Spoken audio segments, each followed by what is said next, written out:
The day after Russia invaded Ukraine, Lebanon's economy minister announced the country of 6.8 million people had enough wheat reserves to last just 1 month. Russia and Ukraine are major exporters of agriculture, which Lebanon depends on. Ukraine alone exported more than $27 billion in agricultural products to the world last year. About 80% of Lebanon's wheat comes from Ukraine.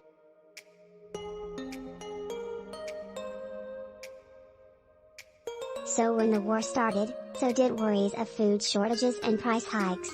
You could say the majority of the Lebanese population is living in survival mode, said Maya Terro, founder of the non-profit organization FoodBlessed Lebanon, which feeds vulnerable people in Beirut. Weeks after Russia invaded Ukraine, food prices soared. The invasion sent triples beyond the immediate conflict zone, breaking supply chains and creating food shortages as two of the world's biggest food exporters went to war.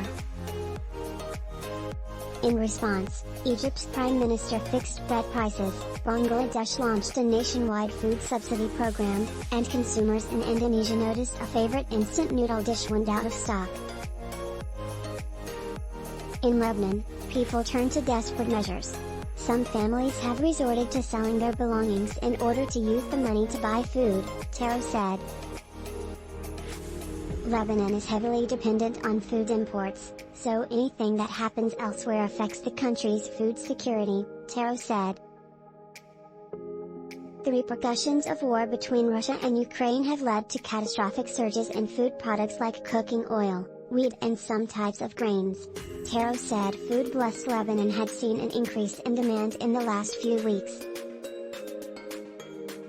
This is happening at a time when global food prices are at record highs, and prices in Lebanon have risen by 1,000%. We are receiving thousands of requests for food assistance on a weekly basis, sometimes on a daily basis, Terro said.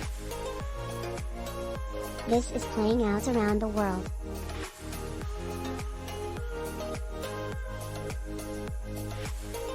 Global food prices shot up 12% between February and March, according to the UN's Food and Agricultural Organization, FAO, to the highest point since the FAO started tracking this index in 1990. This is just catastrophe on top of catastrophe, said David Beasley, the director of the World Food. Because guess where the Ukrainian farmers are right now? They're on the front lines fighting for the freedom of their country. Beasley said things were bad before the war, but now they were worse. Before the Ukrainian war, we were already seeing a spike in fuel costs, food costs, shipping costs,